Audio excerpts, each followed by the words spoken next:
오늘 주시는 하나님의 말씀. 오늘 주시는 하나님의 말씀 나누겠습니다. 오늘 주시는 하나님의 말씀은 창세기 21장 22절로부터 34절까지입니다. 창세기 21장 22절로부터 34절까지 말씀이 기니까 우리 교독하겠습니다. 개역개정 성경부터 우리가 교독하겠습니다. 그때에 아비멜렉과 그 군대 장관 비골이 아브라함에게 말하여 이르되 내가 무슨 일을 하든지 하나님이 너와 함께 계시도다. 그런즉 너는 같이 읽겠습니다. 그런즉 너는 나와 내 아들과 내 손자에게 거짓되이 행하지 아니하기를 이제 여기서 하나님을 가르쳐 내게 맹세하라. 내가 내게 호대한 대로 너도 나와 내가 머무는 이 땅에 행할 것인가. 24절 제가 공독합니다. 아브라함이 이르되 내가 맹세하리라 하고 아비멜렉의 종들이 아브라함의 우물을 빼앗은 일에 관하여 아브라함이 아비멜렉을 책망하매 아비멜렉이 이르되 누가 그리하였는지 내가 알지 못하노라. 너도 내게 알리지 아니하였고 나도 듣지 못하였더니 오늘에야 들었노라. 아브라함이 양과 소를 가져다가 아비멜렉에게 주고 두 사람이 서로 언약을 세우니라. 아브라함이 7 암양식기를 따로 놓으니 아비멜렉이 아브라함에게 이르되 이 7 암양식기를 따로 놓으면 어찌미냐. 아브라함이 이르되 너는 내 손에서 이 암양식 7을 받아 내가 이 우물 판 증거를 삼으라 하고 두 사람이 거기서 서로 맹세하였으므로 그곳을 브엘세바라 이름하였더라. 그들이 브엘세바에서 언약을 세우매 아비멜렉과 그 군대장관 비골은 떠나 블레셋 사람의 땅으로 돌아갔고 아브라함은 브엘세바에 에셀나무를 심고 거기서 영원하신 하나님 여호와의 이름을 불렀으며 그가 블레셋 사람의 땅에서 여러 날을 지냈더라. 아멘. 이 세 번역 성경으로 오늘 읽은 말씀 우리가 봉독한 말씀 다시 한번 이해할 수 있도록 교독하겠습니다. 그 무렵에 아비멜렉과 그의 군사령관 비골이 아브라함에게 말하였다. 하나님은 당신이 무슨 일을 하든지 당신을 도우십니다. 이제 여기 하나님 앞에서 당신이 나와 나의 아이들과 나의 자손을 속이지 않겠다고 맹세하십시오. 당신이 나그네 살이를 하는 우리 땅에서 내가 당신에게 한 것처럼 당신도 나와 이 땅 사람들에게 친구를 베풀어 주시기를 바랍니다. 아브라함이 말하였다. 맹세합니다. 이렇게 말하고 나서 아브라함은 아비멜렉의 종들이 우물을 빼앗은 것을 아비멜렉에게 항의하였다. 그러나 아비멜렉은 이렇게 말하였다. 누가 그런 일을 저질렀는지 나는 모릅니다. 당신도 그런 말을 여태까지 나에게 하지 않았습니다. 나는 그 일을 겨우 오늘에 와서야 들었습니다. 아브라함이 양과 소를 끌고 와서 아비멜렉에게 주고 두 사람이 서로 언약을 세웠다. 아브라함이 양떼에서 새끼 암양 7마리를 따로 떼어 놓으니 아비멜렉이 아브라함에게 물었다. 새끼 암양 7마리를 따로 떼어 놓은 까닭이 무엇입니까? 아브라함이 대답하였다. 내가 이 우물을 파놓은 증거로 이 새끼 암양 7마리를 드리려고 합니다. 이 두 사람이 여기에서 이렇게 맹세하였으므로 그곳을 브엘세바라고 한다. 아브라함과 아비멜렉이 브엘세바에서 언약을 세운 다음에 아비멜렉과 그의 군사령관 비골은 블레셋 사람의 땅으로 돌아갔다. 아브라함은 브엘세바에 에셀나무를 심고 거기에서 영생하시는 주 하나님의 이름을 부르며 예배를 드렸다. 아브라함은 오랫동안 블레셋 족속의 땅에 머물러 있었다. 아멘. 오늘 주신 말씀 가지고 억울한 세상 속에서라는 제목으로 주신 하나님의 말씀 함께 나누겠습니다. 세상 살다 보면 참 억울한 일이 많은데 그리스도인이 세상 속에서 어떻게 해야 될까요? 제가 말씀을 준비하는데 초등학교 시절 일화를 생각나게 하셨어요. 목사 되게라는 것이 참 학교 생활하는 데 쉽지 않고 싫었습니다. 많은 것을 참아야 됐습니다. 싸우면은 덕이 안 되고.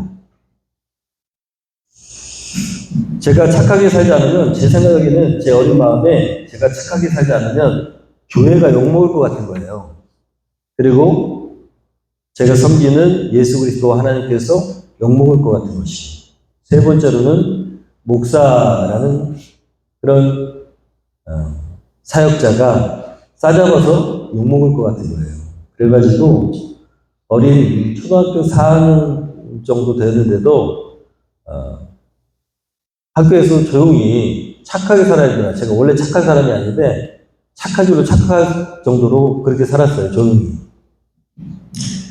근데 초등학교 4학년 때 일을 생각나게 하셨는데 제가요 그때 당시에 덩치가 큰 남자아이가 있었어요.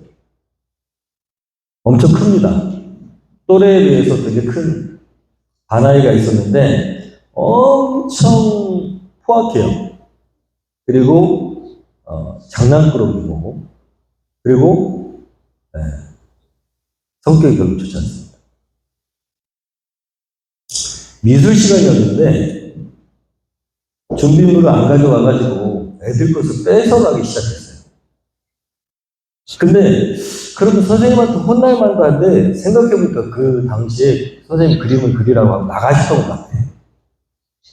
그래가지고 마침 그 아이가 선생님이 없으니까 난장판을 펴었습니다. 그렇게 다 뺏어가기도 하고 다른 여자애들 그림에 막 낙서를 해가지고 망쳐놓기도 하고. 근데 선생님 안 계시면 걔는 그렇게 독불장군이었어요. 교실이 시끄러워지고, 그리고 저는 마음속에서 조금씩 의분이 일어났어요. 의분. 뭔지 아시죠? 의분. 그래가지고 참다가 벌떡 일어났어요. 그만하지? 라고 얘기했어요. 초등학교 4학년 때. 당당히 나선 것이죠. 아무도 그 등치 큰 아이하고 싸워보려고 하지 않습니다. 쉽게 얘기하면 골리앗과 다윗의 싸움이에요. 걔는 그냥 그렇게 아나무인격으로 살았던 그런 아이였어요.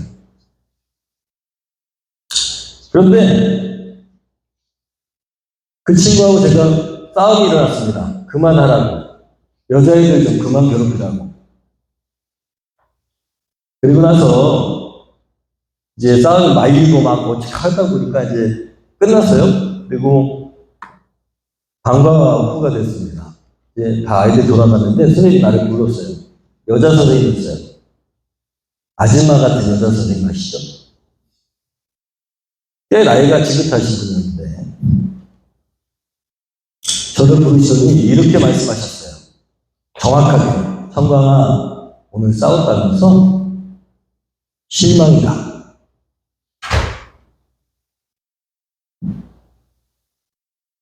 저는 초등학교 시절에 엄청 내성적인 사람인데 뭐라고 할 말이 생각나지 않는 거예요. 왜 싸웠어도 아니고 어쩌다 그렇게 됐어도 아니고 딱 이렇게 얘기하셨어요. 성광아 오늘 싸웠다면서 그렇게 안 봤는데 실망이다. 뭘 변명을 할 수가 있어야죠. 담임선생님이 그렇게 확정적으로 딱 저한테 너 실망이야 라고 얘기하는데 할 말이 없는 거예요. 몇 년간 제가요, 이게 상처가 돼가지고 몇 년간 계속 잊어지지 않았어요. 왜냐면, 아니, 이렇게 왜 싸웠는지는 물어봐야 해요. 그죠? 왜 싸웠는지. 그리고 자초적인 뭔지, 애들 얘기를 좀 들어보든가. 여사 선생님이 저는 그냥 나쁜 사람인 거예요. 실망이다. 하고 확정적으로 얘기해버렸어요. 제가 거기서 왜 저한테 실망하셨어? 이렇게 얘기할 수도 없고. 적어도 왜 싸웠는지는 물어봤어야 된다는 것이죠. 왜 싸웠어요? 저는요, 의분이 일어나서 반아이들을 괴롭힌 거를 참다 못해가지고, 제가 그 덩치 큰 아이가, 그 망나니가 애들을 괴롭힌 걸 참다 못해가지고 의분이 일어나서 싸웠는데, 저는 영웅이었습니다. 영웅. 근데 담임선생님이 실망이다 라고 확정지어 버렸어요. 얼마나 억울했는지 제가 학교에서 집에 오는 내내 울었어요. 너무 억울한 거예요. 어떻게 선생님이 그럴 수가 있지? 그때부터 제가 아마도 권위자에 대한 의심이 생겼던 것 같아요. 아, 어른들도 못 믿을 존재다. 이렇게 생각했을지도 모르겠습니다. 정말 억울했어요. 지금도 생각나잖아요. 억울했어요. 진짜로. 그런데 싸움한 것은 잘못이죠. 그렇다고 고자질쟁이가 되기 싫었어요. 선생님, 제가요, 얼마나 망나인지 몰래 지켜보세요. 이렇게 하기는 싫었어요. 여러분, 세상 살다 보면 억울할 때가 참 많습니다. 특히 그리스도인으로 제대로 살려면 손해를 감수하고 그리고 억울해야 되는 게 당연한 그런 삶입니다. 그래서 그리스도인에게는 때로 세상은 억울한 세상이에요. 아니라면 신앙을 좀 돌아봐야 됩니다. 내가 세상 속에 살아가는데 억울한 부분이 없다? 라면은 그리스도인으로서 제대로 살아가고 있는지 자신을 한번 돌아봐야 된다는 것이죠. 직장에서 교회에 다닌다는 이유로 얼마나 모함을 하는 사람이 있는지 모릅니다. 그리고 그럴 수밖에 없어요. 주일날 외골수로 저는 교회 가야 되니까 다른 날은 제가 당직을 써도 주일날은 못 씁니다. 라고 얘기했을 때, 여러분 가족 중에 그렇잖아요? 교회에 나간다고 괜히 트집 잡아가지고 괴롭히는 사람들. 특히 결혼한 경우에는 남편이 그렇습니다. 대부분 그래요. 교회 가서 나쁜 짓 하는 것도 아니고, 가정을 위해서 기도하고, 자녀를 위해서 기도하고, 남편을 위해서 기도하는데, 교회 못 나가게 하잖아요? 여러분, 열심히 했는데, 그런데 정말 억울하게도 인정받지 못하는 경우가 있습니다. 쫓겨나는 경우도 있고요. 지난주에도 얘기했지만 열심히 한다고 했는데 쫓겨나는 경우가 있습니다. 모든 것은 영적 싸움인 줄 믿습니다. 핍박하는 남편 뒤에 누가 있을까요? 악한 영이 있는 것이죠. 나를 괴롭히는 직장 상사의 뒤에는 바르게 신앙생활로 살지 못하게 하는 악한 영이 있는 것입니다. 선을 행하지 못하고 덕을 끼치지 못해서 그렇게 모함당하는 그것은 아닙니다. 내가 열심히 신앙생활하고 또 직장생활하고 그랬는데 그럼에도 불구하고 모함을 당하는 것은 억울함이죠. 여러분, 우리가 잘 살아야 될 줄 믿습니다. 어디에서 무엇을 하든지 가정에서 직장에서 또 사람과의 관계에서 잘 살아야 될 줄 믿습니다. 그런데도 그리스도인에게 세상은 억울한 세상입니다. 그럴 수밖에 없어요. 왜냐하면 우리의 대적 악한 영이 끊임없이 우리를 괴롭히기 때문입니다. 그리고 적당히 하지 그런 이야기를 하게 하죠.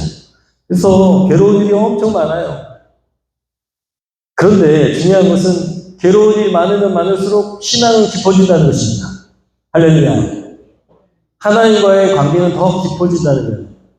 하나님이 위로하신다는 거예요. 하나님이 주목하신다는 것입니다.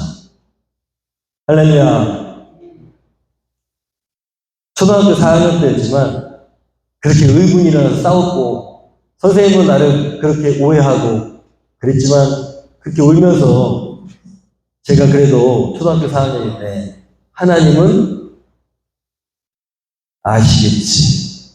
이렇게 생각했어요. 울면서 하나님은 아시겠지. 속으로.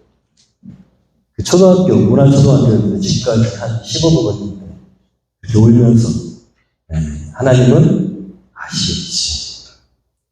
여러분, 우리가요, 오늘 말씀 보면은 브엘세바라는 지명에 얽힌 이야기를 하나님의 말씀 가운데 우리가 발견할 수 있습니다.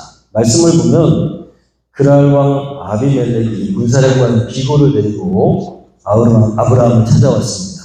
동맹을 제의합니다. 나하고 동맹 맺자. 맺고자 하는 이유가 특별하죠. 뭡니까? 브엘세바는 맹세우물이라는 뜻인데, 일곱음은 맹세우물이라는 뜻인데, 그렇게 찾아온 이유가 뭐냐? 22절 한번 보겠습니다. 그 무렵에 아비멜렉과 그의 군사령관 비골이 아브라함에게 말하였다 하면서, 이유가 뭐예요? 하나님은 당신이 무슨 일을 하든지 당신을 도우십니다. 하나님은 무슨 일을 하든지 당신을 도우신대요. 여러분, 하나님을 모르는 다른 신을 섬기고 있는 사람이 아브라함이 섬기고 있는 그 하나님이 보였다는 거예요. 여러분, 우리의 삶이 이렇게 되기를 소원합니다. 아브라함을 보니까 하나님이 너와 함께 계신 것이 분명하다라는 그 확신을 갖게 된 아비멜렉, 그랄 왕 아비멜렉입니다. 우리의 삶이 하나님의 능력을 전하는 통로가 되기를 소원합니다. 할렐루야. 하나님의 능력을 전하는 통로. 하나님 살아계심을 증거하는 통로. 아브라함은 축복의 통로이죠. 복의 근원이라고 말씀하셨어요. 그러니까 사람들이 알게 되는 것이죠. 그래서 아비멜렉이 그 이후로 저 사람은 분명히 크게 될 사람이기 때문에 내가 지금 동맹을 맺어놔야겠다라고 생각한 그 배경이 그려져 있는 거예요. 저 사람을 보니까 친하게 지내야겠다. 저 사람에게는 뭐가 특별한 게 있다. 그게 정상입니다. 그리스도인에게 그게 정상이라는 거예요. 예전에 저희 누님이 양복을 파는 일을 했어요. 대학 졸업하자마자. 근데 사장님이 너무 좋아해. 사장님. 왜냐면 누님이 옷을 너무 잘 파는 거예요. 그리고 또 그 사람들이 당구돼서 그 집에 또 와. 양복집이었는데. 그러니까 되게 놀라운 거예요. 매출이 자꾸 올라가니까. 누구 때문에? 제 누님 때문에, 아르바이트생 때문에. 근데 어느 날은 어떤 여자, 이렇게 연세 드신 분이 오시더니 여자분이 남편하고 같이 왔는데 교회 다니시나요? 그러니까 딱 누님이 딱 보니까 권사님이더래. 권사님이시죠? 그랬대요.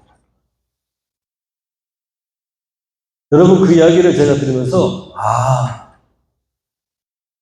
예수 믿는 사람들은 저렇게 드러나야 된다는 생각을 제가 그때 중학생 때였을 텐데 그 이야기 들으면서 그리스도의 빛이 발하지는 그것이 무엇인지 알게 됐어요. 여러분 우리가 세상에 사는 동안에 억울한 일이 있지만 그것을 어떻게 해결하느냐에 따라서 하나님의 영광이 드러나는 것입니다. 오늘 말씀 그래요. 그렇게 맹세를 했어요.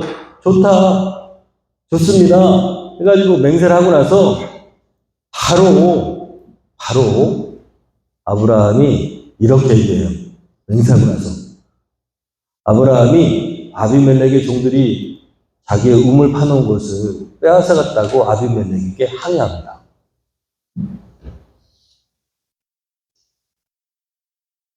여러분, 이 대목에 주목해야 돼요. 아브라함이 어렵게 그 사막이거든요. 브엘세바는 사막 지역이에요. 어렵게 파야 될 거 아니에요. 깊이 파야 될 거 아니에요. 그렇게 파가지고 물을 얻었는데 그렇게 어렵게 얻은 물을 그라람 아비멜렉의 종들이 다 뺏어갔다 이거예요. 얼마나 억울했을까요? 물론 그 땅에 빌부터 살고 있는 떠돌이 인생이지만 여러분, 그리스도인은 다 그래서 떠돌이 인생입니다. 떠돌이 인생. 여기에 정착할 사람들이 아니에요, 우리는. 이 땅이 아니고 어디? 하나님의 나라를 향해 가고 있는 분이지 정착할 사람들이 아닙니다. 그래서 많이 가지고 있으면 안 됩니다. 저처럼 통장에 뭘 많이 가지고 있으면 안 됩니다. 제가 많다는 얘기가 없다는 얘기예요. 집은 어디 산다고요? 임대주택, 임대, 제 거 아니에요. 임대주택. 많이 가지고 있으면 떠날 때 너무 아까워서 못 갈 수도 있잖아요. 그러니까 적당히 다 내려놓고 사십시오. 여러분, 아브라함은 그랬어요. 그 땅이 자기 땅이 아니까 파놓고도 빼앗겼다라는 거예요. 얼마나 억울해요? 어떻게 해야 될까요? 억울하니까 그라라를 찾아가가지고 당신 종들이 내가 파는 똥을 막 뺏어갔어. 여기 따져야 될까요? 보니까 아브라함이 참았다는 거예요. 억울하지만. 그죠? 왜 참았을까요? 생존에 필요한 그 우물, 사막에서 우물이 얼마나 귀합니까? 죽고 사는 문제가 달린 거예요. 잘못하면 양떼는 뭐 가축들이 다 죽어. 칫솔들도 위험해. 그런데 힘없는 약자였기 때문에 아브라함 힘없는 약자야. 그리고 떠돌이 인생이고 유목민이고 그리고 친족이 어디 있어요? 갈대아 우르에 있어요. 이 당시에는 족장 사회였는데 인디아처럼 부족끼리 모여 사는 사회였다고요. 근데 그 부족을 떠나가지고 잘못하면 죽을 수도 있는데 하나님이 떠나라고 했으니까 떠났던 인생입니다. 그러니까 떠돌이야. 하나님은 아브라함과 함께 계신 줄로 믿습니다. 아브라함은 약자였기 때문에 오직 유일한 하나님만 의지할 수밖에 없는 존재였어요. 그래서 억울함은 누굴 찾았을까요? 하나님을 찾았겠죠. 여러분, 하나님은 때가 되면 역전시키는 분이신 줄로 믿습니다. 오늘 말씀이 그렇잖아요. 오늘 말씀이 누가 약자예요? 아브라함 약자예요. 그 땅의 왕은 아비멜렉이에요. 아비멜렉이 아브라함에 와서 동맹을 제의하고 그리고 너에게 하나님 계신 게 분명하다. 신이 너와 함께 계신 게 분명하니까 나하고 동맹을 맺자. 이렇게 왕이 약자가 되게 하셨어요. 그리고 그때까지 참았던 이야기를 하게 되죠. 그 우물은 누구 거다? 내 거다. 여러분, 억울하고 원통한 상황이 있을 때 어떻게 해결해야 되느냐? 하나님께 나아가야 됩니다. 그리고 하나님, 역전의 하나님을 기대해야 됩니다. 여러분, 우리의 삶에도 끝없이 꼭 필요한 것들이 있어요. 우물처럼 우리 생명을 지탱하고 유지해 줄 수 있는. 근데 사단은 그것을 빼앗아 갑니다. 억울하게도 뺏기게 합니다. 그때 우리가 인간적인 힘으로, 인간적인 능력으로 그걸 해결해 보려고 하다 보면 사단에게 넘어가는 거예요. 억울한 일이 있을 때 그냥 하나님께 넘겨드려야 됩니다. 그리고 성경에는 분명하게 얘기하고 있어요. 로마서 12장 20절 읽어볼까요? 시작. 내 원수가 줄이거든 먹이고 목마르거든 마시게 하라. 그리함으로 내가 숯불을 그 머리에 쌓아놓으리라. 친절한 영자씨라는 영화가 있어요. 아세요? 박찬욱 감독인가? 누구 감독이에요? 친절한 영자씨 본 적 있나 모르겠네. 저는 그걸 보고 깜짝 놀랐어요. 거기에는 반기독교적인 기독교를 무시한 내용도 있고, 심지어는요, 그 영화의 주제는 복수입니다. 복수. 그리고 그거를 사람들이 그 복수하는 걸 통쾌하게 여기면서 보는 영화예요. 그 이후로 문화가 바뀌었어요. 세상 문화가 바뀌었어. 억울하면 어떻게 해라? 네? 죽여도 된다. 억울한 일 있으면 복수해라. 영화가 주는, 세상의 문화가 주는 메시지가요, 그렇게 악한 영적이, 사탄적입니다. 정신 차리고 봐야 돼요. 깜짝 놀랐어요. 그 다음에 나온 건 복수의 나이가, 복수는 나이가, 영화가 계속 친절한 금자씨라는 영화 이후로 그런 영화들이 계속 나오고 있어요. 아무렇지도 않게 복수해라. 성경은 뭐라고 돼 있어요?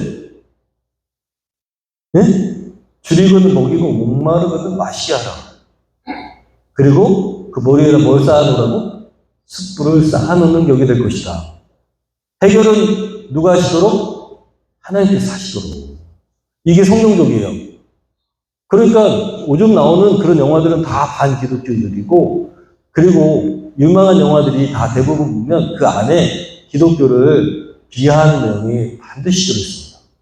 놀랍게도 영적인 것은 정확하게는 알 수 없지만 세상의 문화를 지배하는 게 악한 영이 틀림없어요.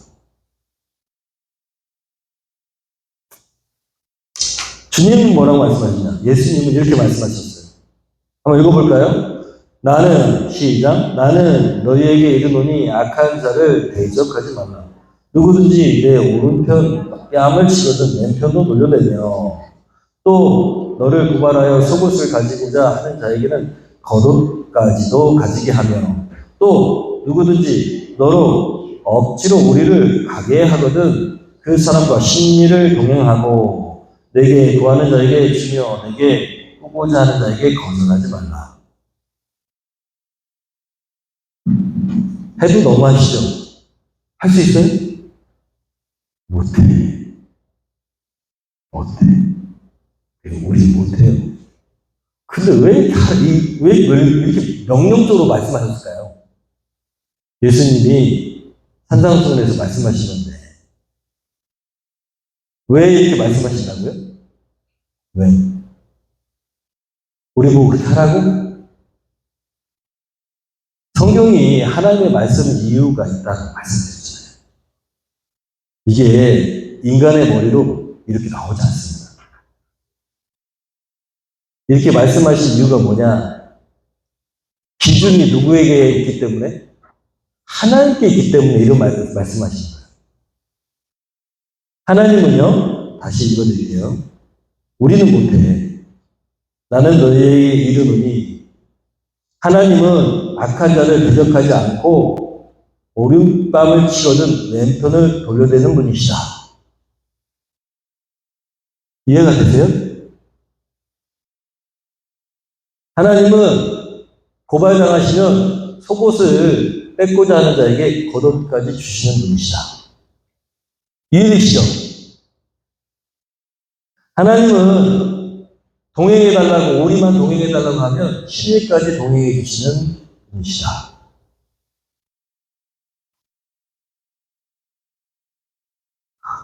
내게 하나님께 구하는 자에게 주며 꾸고자 하는 자에게 하나님이 거절하지 않고 주시는 분이시다.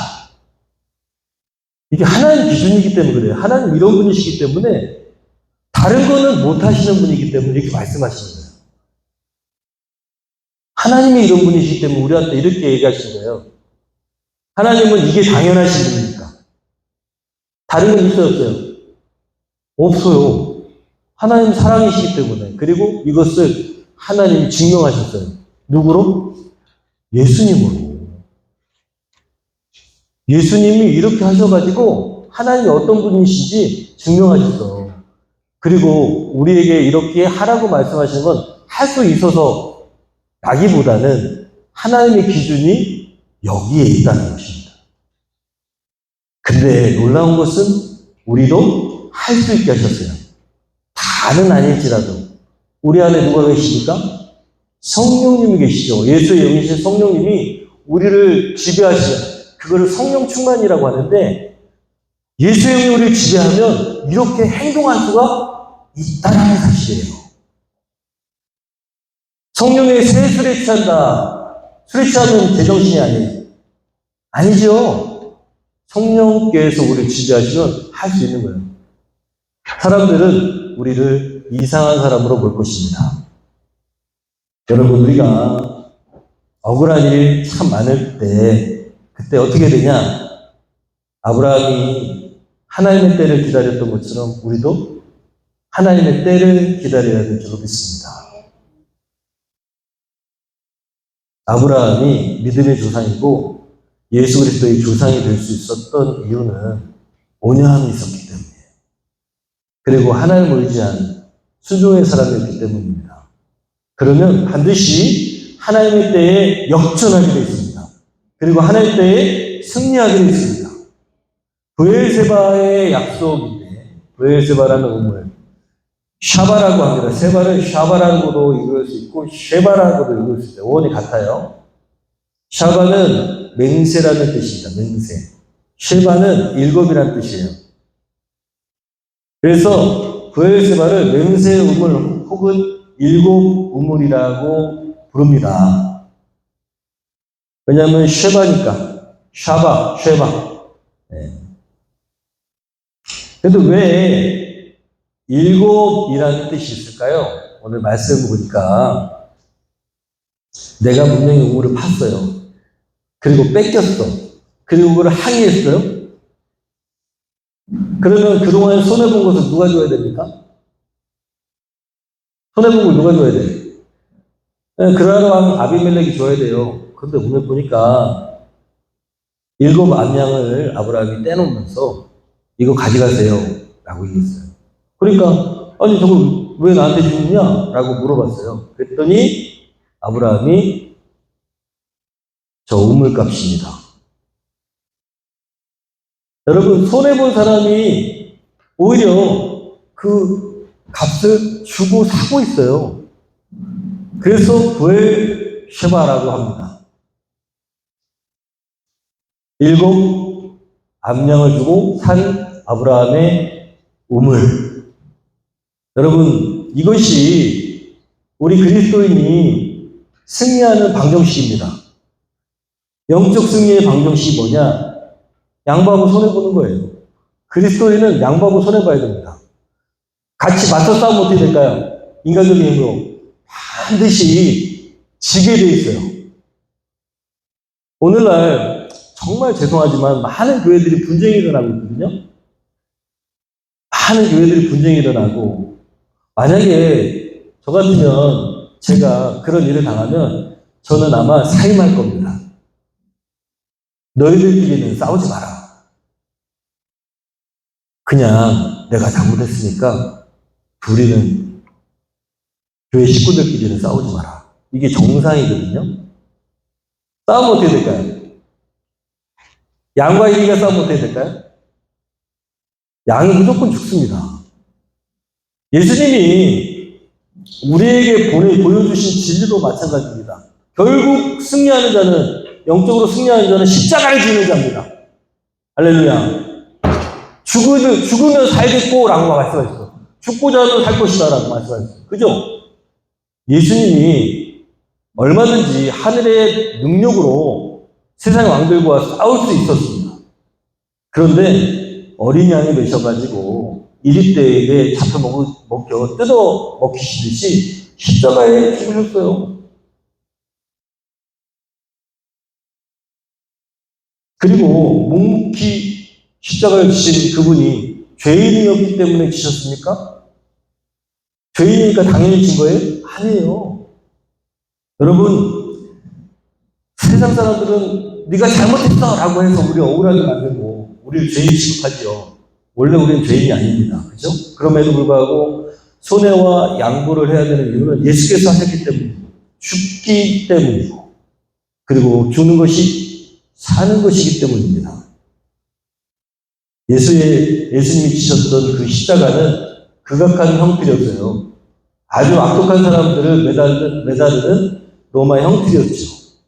그런데 예수님이 그것을 지시고 나서 의미가 바뀌었어요. 우리가 십자가를 보면 너무 끔찍해. 저 사람 매달리고 죽이는 저 십자가 이렇게 안 생각하잖아요. 예수께서 십자가의 의미를 바꾸신 겁니다. 하나님의 사랑과 인류의 구원을 위한 상징, 그것이 뭐예요? 십자가. 그리스도인은 그래서 십자가를 보면서 나도 십자가를 져야 된다라는 날마다 나를 죽이는 훈련을 해야 됩니다. 자아를 죽이는 훈련을 해야 되는 거예요. 그러면 누가 승리케 하신다고요? 하나님이. 죽은 자 가운데서 살리신 그 하나님이 역전시키신다는 것입니다. 여러분, 오늘 말씀을 듣는 여러분에게 반드시 하나님 뜻이 있는 줄로 믿습니다. 여러분의 상황과 연관이 되는 것들을 꼭 마음에 담으시고, 언제나 핍박과 억울함이 있어도 내가 주님이 주신 십자가 지신 것처럼 내 삶을 내려놓고, 그리고 주님이 주신 사명을 묵묵히 지고 가리라! 그런 여러분의 결단이 있기를 소원합니다. 말씀드렸지만 이번 주에 창문을 교체했어요. 크레인도 오고 그랬습니다. 2층도 갈고 아래층도 갈고 470만 원 들었습니다. 그런데 일하시는 분 두 분이, 세 분이 오셨어요. 크레인 장비까지. 근데 장로님이시고 한 분은 폭교회 장로님이셨어요. 또 젊은 총각같이 생겼는데 결혼했다고 그러더라고요. 같이 왔어요. 그 젊은 분은 오자마자 저를 보자마자 뭐라고 얘기했냐면, 담배를 어디서 펴야 됩니까? 물어봤어요. 그래서 제가 저 펜스 밖에서만 피시면 돼요. 저기 뚫려있으니까 저기 가서 피세요. 근데 너무 더우시면 그냥 저기서 피세요. 괜찮아요. 저 그늘에서 피세요. 그랬어요. 교회를 안 다니는 게 틀림없죠.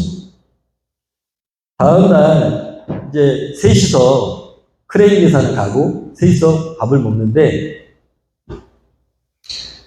교회 다녀봤냐고 제가 물어봤어요. 교회 다녀오셨어요? 그랬더니 어렸을 때 뭐 준다 그래가지고 받으러 갔습니다. 제가 뭐라고 했냐면 이렇게 얘기했어요. 교회 다니세요. 장로님하고 장로님 다니시는 데 같이 다니세요. 교회 가면 기적을 경험할 수 있습니다. 알겠어요? 기적을 경험할 수 있습니다. 그 젊은 사장님이 그렇지 않아도 한번 가보려고 했습니다. 그러는 거예요.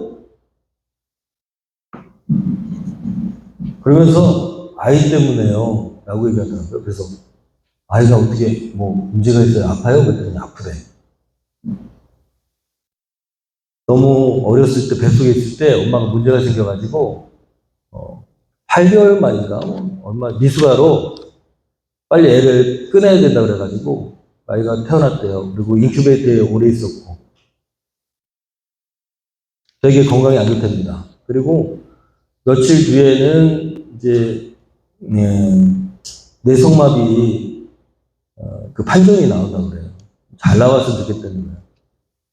그러니까 장애가 있을 수 있어서 뇌성마비 판정 검사를 했는데 나온데 며칠 뒤에 잘 나왔으면 좋겠다고. 그래서 제가 뭐라 했냐, 교회에 나가면 상황이 바뀌든 바뀌지 않든 기적을 경험하면서 힘있게 평안하게 살 수 있습니다. 꼭 나가세요. 그리고 제 얘기를 했어요. 저는 가난하고 정말 어려웠던 개척교회 목사의 아들이었는데 하나님께서 그렇게 가난했지만 공평하게 살지 않게 하셨다고. 하나님께서 필요를 채우셨고 날마다 기적을 경험하게 하셨다고 제 간증을 했어요. 어쩌다가 한번 우연히 이루어지는 거라면 그게 우연이라고 치부할 수 있겠지만 한 번, 두 번, 세 번, 네 번, 다섯 번, 여섯 번 계속 이어가지고 형제님 한 500번쯤 기적이 일어나면 어떻게 생각할까요? 내가 모르겠어요. 기적이 그냥 우연히 일어나는 것처럼 하는 기적이 쌓여가지고 한 500번 넘게 넘어가기 시작하면 어떤 생각이 드냐면, 어렸을 때 저는 누군가 진짜 계시다. 제가 늘 여러분한테 말씀드리는 것처럼 제가 경험한 거예요. 저녁에 누나들이 사과 먹자고 그러면, 사과 먹고 싶다 그러면 사과 살 돈이 어디 있어요? 네? 쌀도 겨우 있는데 사과 살 돈이 없어요. 그럼 다음날 아침에 사과 갯짝이 온다니까요. 귤 먹고 싶다 그러면은 귤이 어디 있어요? 귤 살 돈이 어디 있어? 다음날 되면 귤 한 박스가 와 있어요. 여러분, 이게 그냥 우연히 한두 번이면은 이게 그냥 우연이라고 치겠는데 꼭 그게 와 있어. 꼭 그게 와 있다고. 사과 먹고 싶다 그러는데 배가 와 있는 적은 없어요. 배가 먹고 싶다 그랬는데 사과가 와 있는 적은 없다고. 귤이 먹고 싶다고 했는데 감이 와 있던 적도 없어요. 딱 그게 와. 여러분, 한 번이면은, 두 번이면은 그럴 수 있다고 쳐. 우연히. 마치 도청장치가 있는 것처럼. 그게 딱 온다니까. 그게 제 인생이었습니다. 필요한 거는 하나님 다 채우시는 그런 인생. 그래서 내가 그 사람한테 얘기했어요. 하나님 계시다고. 경험해보라고. 꼭 교회 나가시라고. 우연은 없다고. 다 하나님이 누군가 듣고 있다고, 보고 있다고. 그래서 그 청년에게, 이 청년입니다. 청년이 아니었죠. 애 아빠예요. 얘기했어요. 우리 가정이 얼마나 많은 일들을 겪었는지. 우리 아이들도 지금 계속 경험하고 있어요. 하나님은 우리 아이들의 것들을 채우시고 계십니다. 쟤네가 부족해서 학원에 못 가는 일이 없어요. 우리 할인이 어렸을 때는 석류 먹고 싶다고 했는데 2개가 왔다고 그랬잖아요. 석류 먹고 싶다 하자마자 2개가 왔다고. 여러분, 부족함이 없게 하나님은 채우고 계십니다. 우리의 생각을 뛰어넘어서 일하고 계세요. 그래서 가난해도 억울하지 않습니다. 부족해도 억울하지 않아요. 여러분, 하나님 믿으면 하나님의 억울함을 풀어주십니다. 대신 여러분, 그리스도인의 길은 항상 억울함이 있는, 그리고 항상 괴로움이 있는 그런 길이지만 행복한 길입니다. 그걸 뭐라 그러냐? 좁은 길이라고 하죠. 좁은 길. 예수님이 가셨던 길은 좁은 길입니다. 그분의 길을 따라가야 됩니다. 십자가를 지고 양보와 손에. 예수님이요, 그 십자가에 달려 돌아가시는 그 순간에도 전부를 내주셨잖아요. 피와 땀을 내어주신 뿐만 아니라 입고 있던 옷도 다 내어주셨어요. 다 뺏어갔어, 사람들이.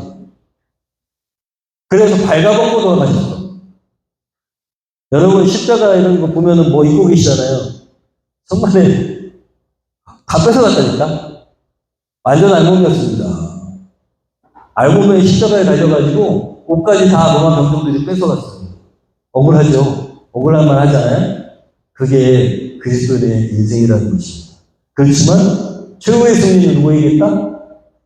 네, 양보하고 손해보는 그리스도인에게 있다. 여러분, 좁은 길 가시기를 축원합니다. 십자가 지고 가는 길, 좁은 길. 무겁지 않아요? 그 십자가가 나를 지탱시켜줍니다. 양보하고 손해보는 거 괜찮습니다. 하나님께서 다 갚아주세요. 돈을 의지하지 않아도 될 수 있도록 하나님께서 채워주십니다. 오늘 말씀 듣고 우리 이렇게 결단했으면 좋겠습니다. 좁은 길 가리라. 좁은 길 하면 뭐 되게 거창한 거 생각하지 마시고요. 그냥 손해보더라도 양보하고, 그리고 내가 좀 손해보더라도 왜? 예수님이 나를 통해서 전달돼야 되니까. 양보하고 손해보기를 생활하시기를 축원합니다. 네. 또 하나는 십자가를 지는 삶은 뭐냐? 나를 자꾸 속상해하는 사람이 있어요. 힘들게 하고. 남편일 수도 있고 직장에서 만나는 사람일 수도 있습니다. 그런 사람에게 뭘 쌓아놓는 것? 선을 행하고 잘해줘서 뭘 쌓아도 숯불을 쌓아놓으라고 그러잖아요. 언젠가 하나님께서 역전하게 하실 것이다 라는 생각으로 여러분, 이를 악물고 나를 속상하게 하고 힘들게 하는 사람을 섬겨야 됩니다. 아멘? 네. 말씀을 잘 읽으시면서 주님이 어떤 분이신지 우리의 마음에 새기시고 또 항상 기쁨으로 사시기를 축원합니다. 이번 연도 우리 희락인의 삶을 하나님께서 결단케 하시는데 기쁨으로 살아가며 감동 주고 감격하면서 이렇게 감사하면서 살기를 축원합니다. 우리 결단 찬양하겠습니다.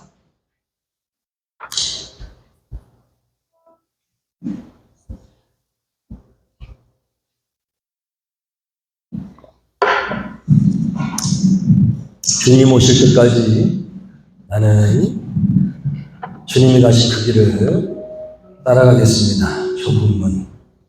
좁은 길로 가겠습니다. 나의 십자가를 지고 가겠습니다. 그 시간에 찬양하면서 결단하겠습니다. 주님 다시 오실 때까지.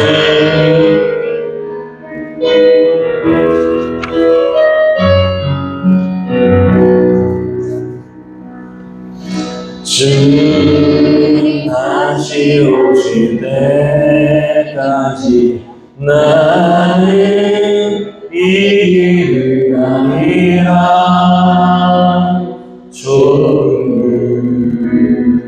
좁은 길 나의 십자가 지고 나의 가는 길에서 나는 주님을 보리라. 영광의 내 주님 나를 맞아주시니. 주님 다시 오실 때까지 좀 빠르게. 주님 다시 오실 때까지 나는 일어나 달려가리라. 주의 영광 온 땅 덮을 때 나는 일어나 노래하리. 내 사모하는 주님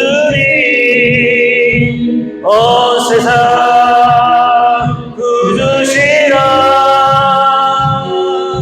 내 사모하는 주님 영광의 왕이시라. 한 번 더 찬양합니다. 주님 다시 오실 때까지 나는 이 길을 가리라. 좁은 길 나의 십자가 지고 아멘.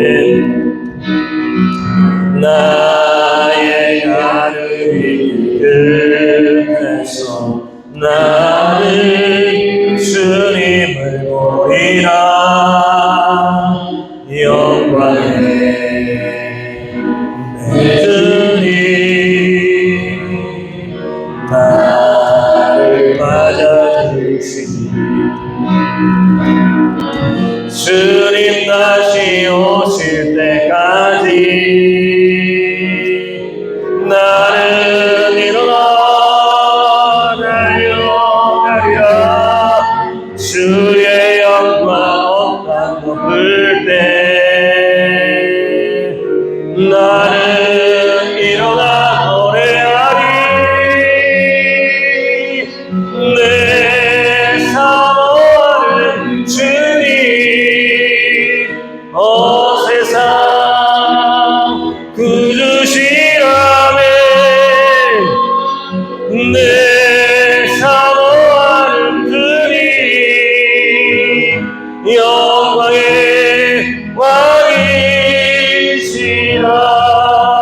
왕이시라. 아멘. 우리 조용히 눈을 감고 오늘 주신 말씀을 결단하면서 하나님 이 한 주 동안 양보와 손해보기를 생활하겠습니다. 하나님 생각나게 하시옵소서.